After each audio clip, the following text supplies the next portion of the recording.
Dear students, today we will study about the properties of electric field lines. हमने कल देखा था कि what are the electric field lines. Today we will discuss about their properties. तो जो चीजें हमने डिस्कस की हैं वही इसकी प्रॉपर्टीज में आ जाएंगी.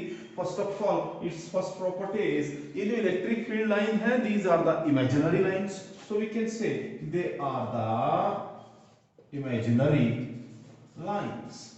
ये वो इमेजिनरी लाइंस हैं along which a unit positive charge moves or tends to move. Secondly, in case of positive charge, they were directed radially outwards. Positive charge के केस में कैसी थी? They were radially outwards. So we can say they are radially outwards for positive charge, and in case of negative charge they were radially inward.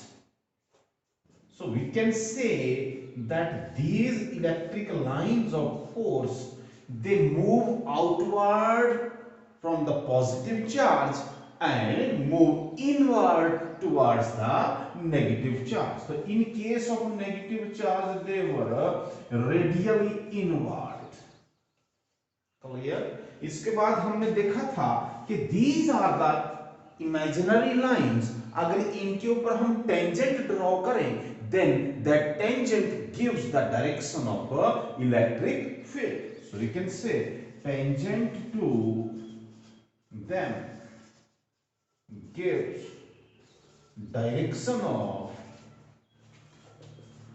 Electric field. तो electric field की direction मिलती थी जैसे this is the electric line, for example it is moving like this from positive towards the negative charge. तो इसके ऊपर कहीं भी हम टेंजेंट ड्रॉ करेंगे then this tangent represents the direction of electric field. Clear? Now in case of an electric field, no two electric lines can cross each other. So we can say no two electric lines can cross each other. ये एक दूसरे को cross नहीं करती हैं.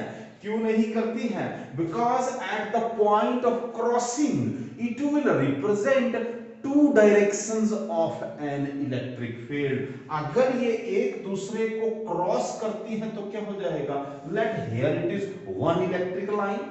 तो इसके साथ ही second electric line, for example हम कंसीडर करके चल रहे हैं कि ये इलेक्ट्रिक लाइंस एक दूसरे को इस पॉइंट पे क्रॉस कर रही है. अब हम इस पॉइंट पे दोनों इलेक्ट्रिक लाइंस के ऊपर टेंजेंट ड्रॉ करेंगे. तो जब हमने देखा टेंजेंट ड्रॉ करके then it represents the two directions of an electric field which is not possible. एक इलेक्ट्रिक फील्ड के पास सिर्फ एक ही डायरेक्शन हो सकती है.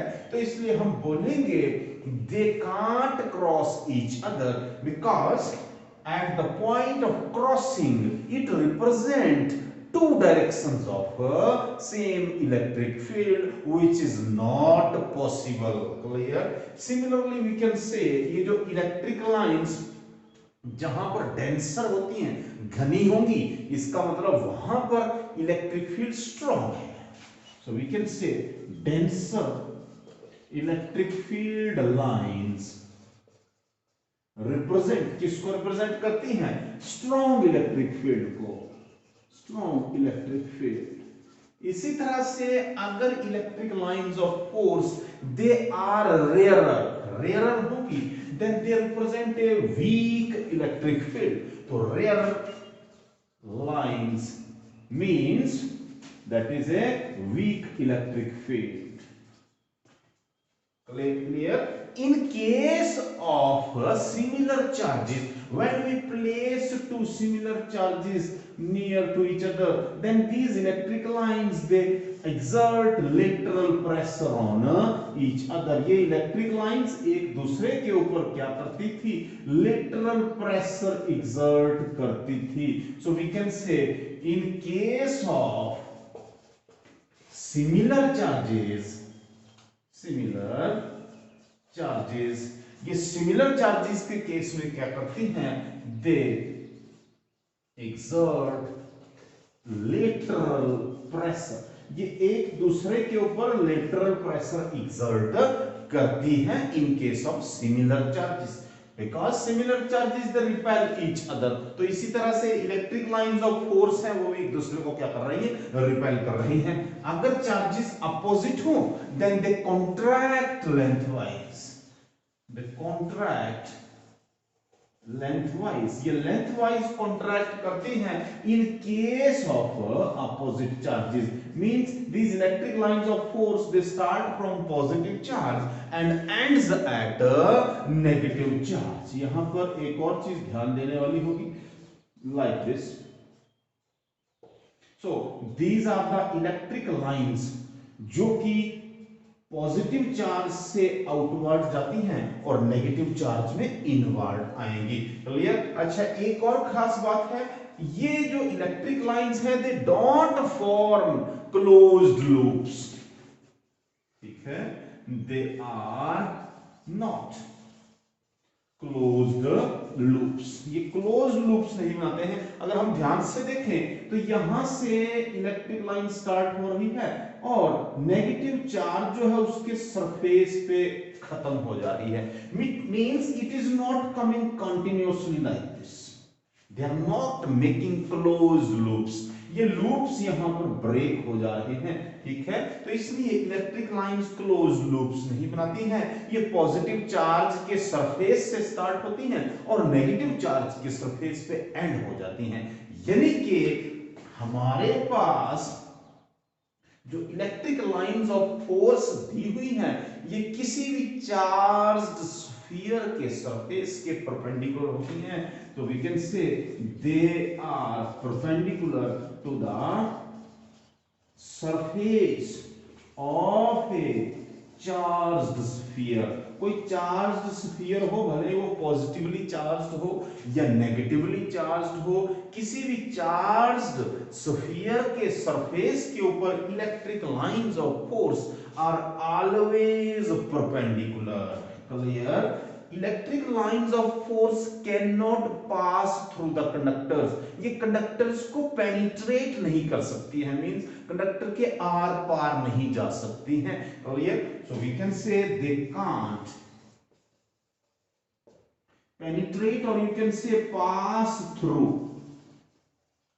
conductors, कंडक्टर्स के पास थ्रू नहीं हो सकती है, आर पार नहीं जा सकती है। ऐसा क्यों? क्योंकि कंडक्टर के इंटीरियर में इलेक्ट्रिक फील्ड जीरो होता है।